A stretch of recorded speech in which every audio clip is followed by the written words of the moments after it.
You can protect yourself. With just one easy click, ExpressVPN encrypts your network data with its best-in-class encryption. That's not just protection from hackers. You live with roommates, we're playing limited time, any of them have admin access to the network, they can see what you've been doing online.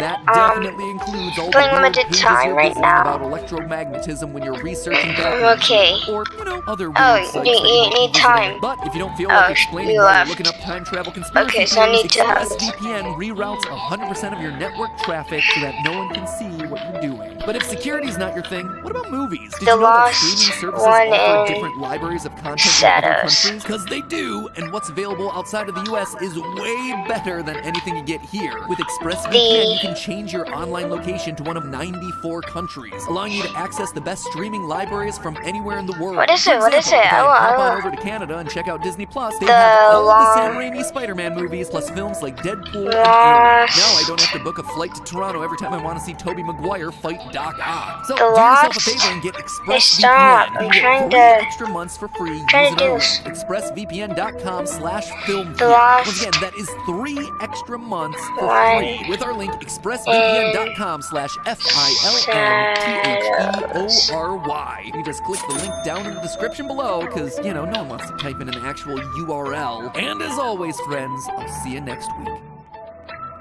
How you like that, mate? Around here on Film Theory, we've covered some I bizarre did series on the it. internet. I did it. On Poppy, I did it. Salad Fingers, to Don't Hug Me, I'm Scared. But today, I think I can safely say that I'm going to the darkest part of the internet yet. Yes! I want to do the interview here.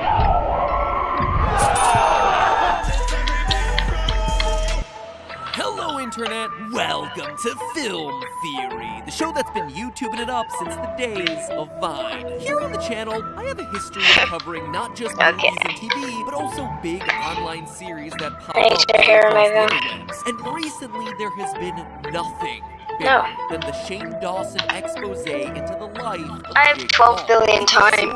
That's a couple years. 42 million views that this series got in its first couple weeks. Let me catch you up. Say it Recently, 3 times. YouTuber/conspiracy theorist Shane Dawson put out an 8-part documentary series on social media star, former Viner, and all-around bad boy Jake Paul. Yes, that's correct. Right now, you're watching a YouTuber covering a YouTuber covering another YouTuber. Oh, okay, so it's We have reached Eden 041213. series focused on a bunch of different aspects of Jake Paul's life. His relationship with his family, his ex-girlfriend Alyssa Violet, his squad mates in Team 10, even going so far as to analyze Jake with the help of a licensed therapist to try and determine whether Jake is actually a sociopath. A question that we've been asking since 2013. But across all 413 minutes of content, nearly 7 hours of video dedicated to this guy, there's one story that Shane Dawson really missed. Either because he wasn't interested in it, or frankly because he wasn't allowed to talk about it. That's Jake Paul's real job. Because here's the thing, in the docuseries, Shane portrays Jake as a vlogger, a young guy out there having fun and making cash with his buddies, but that's a huge lie. Jake isn't a vlogger, nor has he ever intended to be. In an interview last year, Jake Paul himself said, I want to be the first social media billionaire. That wasn't just some offhand remark in the style of Bruno Mars wishing he was a billionaire. That was in the context of an interview discussing his business. This sort of money is pretty darn central to Jake Paul's online identity, and as such, it seems like a glaring oversight in Shane's documentary, especially given how he just got a behind-the-scenes look at Jeffree Star's mega business. No, it's my theory that Shane wasn't allowed to talk about it because the business side of Jake Paul doesn't vibe all that well with his goofy on-camera persona, and was thus the untold part of this supposedly tell-all documentary. Either way, I am more than happy to pick up where Shane left off, and I've left a couple of links down below to other YouTubers who've started to talk about similar parts of this story, like Nerd City and Lindsay Ellis. But this is all my own take on what Jake Paul is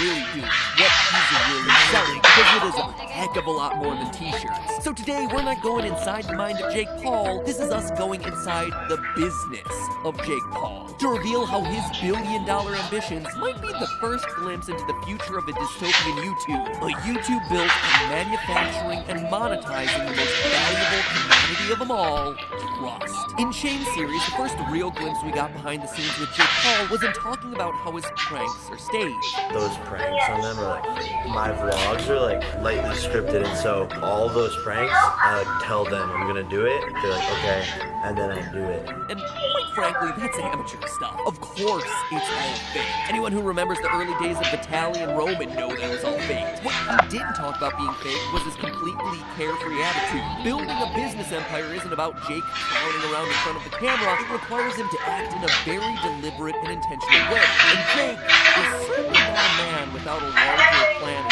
place. In a video posted on January 2nd, 2017, now unlisted, Jake Paul lays out his plans for potential investors in his new business, Teamdom. He says, "We are like a business incubation company. You know, you've heard of Y Combinator and things like that.